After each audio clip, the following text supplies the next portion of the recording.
A muralha vai cair. Calado! Todo mundo querendo falar, cala a boca. Cala-se. Existe muralha na vida da gente que não cai falando, ela cai em silêncio. Existe muralha na vida da gente que não cai jogando dinheiro, prata, ouro. Existe muralha na vida da gente que Deus trabalha pela gente quando a gente se cala. Falar em Deus trabalhar pela gente, escuta o que eu vou dizer agora. Empreste o teu ouvido. Eu ainda tenho minutos para dizer o que eu vou dizer agora. Eu já falei que eu nasci no lar evangélico. 2 anos antes de eu nascer, Deus usou pessoas para falar com a minha mãe. E Deus usa uma mulher e fala: eis que o teu 7º filho será diferente de todos os teus filhos. A minha mãe já tinha 5 filhos. Para a profecia cumprir, a minha mãe precisava ter mais 2 filhos. Na verdade, a minha mãe precisava ajudar a mulher para a profecia cumprir. Passou mais 1 ano, a minha mãe teve a minha irmã Iva. Mais 1 ano depois, completando 2 anos a profecia, a minha mãe ficou grávida. Quando a minha mãe ficou grávida, era eu que estava sendo gerado dentro do ventre dela. Eu era o 7º filho. Segura com atenção o que eu vou falar. Quando a minha mãe estava com 3 meses de gravidez, meu pai, senhor Joaquim de Souza Melo, chegou na minha mãe com 38 anos de idade, acariciou a barriga da minha mãe. E depois de acariciar a barriga da minha mãe, ele fala assim: esse é o nosso 7º filho, é o nosso filho da promessa. O nome dele vai se chamar Ivo. Eu não vou conhecer ele, mas as nações vão conhecer. Quando meu pai termina de falar essas palavras, ele acariciou a barriga da minha mãe, fechou os olhos e ficou ali parado. Depois de alguns minutos, a minha mãe foi mexer com ele e viu que ele estava duro, paralisado. Minha mãe mexeu o pulso dele estava parado. Para surpresa, meu pai morreu ali, com 38 anos de idade.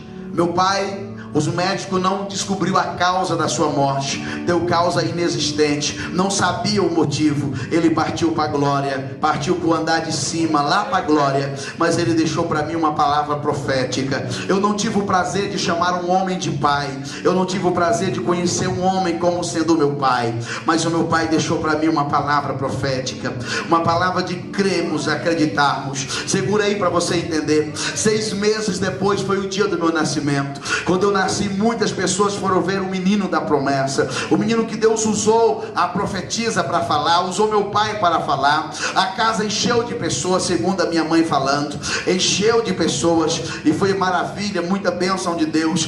3 meses depois do meu nascimento, segura aí, Deus fala com a minha mãe, e a palavra de Deus que veio para minha mãe foi essa: pega todos os meninos e leva para o rio, aonde tu lava roupa. A minha mãe morava na cidade de Araguaína, lá tem um rio chamado Rio Lontra até o dia de hoje. A minha mãe lavava a roupa e passava para as pessoas, para nos manter vivos. Afinal de contas, ela não tinha nenhum parente próximo, e tinha 7 filhos para cuidar. Ela não tinha esposo, ela não tinha ninguém, a não ser Deus e os seus trabalhos. A minha mãe aquele dia perguntou: Senhor, até o pequenininho de 3 meses de vida, o Senhor Deus disse para ela: até o pequenininho recém-nascido, levam todos para o rio. A minha mãe pegou todos nós, levou para o rio, colocou nós debaixo do pé de uma planta, de uma árvore, e nós estávamos ali debaixo, ela lavando roupa, lavando aquele sol quente. 42 minutos depois que minha mãe estava ali lavando aquela roupa,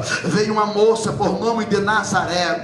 Aquela moça veio gritando em alta voz: é Bíblia, é Bíblia, é Bíblia. A minha mãe parou e disse: sim, Nazaré, fala o que houve. Ela disse, com as lágrimas nos olhos: irmã Emília, a sua casa queimou. Queimou a casa, o celeiro e o jipe que o seu esposo deixou. Acabou, está tudo queimado. Naquela hora, a minha mãe queria o teu cobertor. Naquela hora, a minha mãe queria estar no teu lugar. Queimou, não ficou nada. A casa da minha mãe ficou esse aqui, o chão limpo. Acabou. Não tinha mais celeiro, não tinha carro, não tinha nada. A minha mãe se viu na cinza. E minha mãe era líder do círculo de oração há 7 anos seguidos. E quando aquilo acontece, as lágrimas tomam conta da minha mãe. A minha mãe tinha muito motivo para perguntar: Deus, aonde tu está? A minha mãe tinha razão para questionar e perguntar: Deus, cadê tu?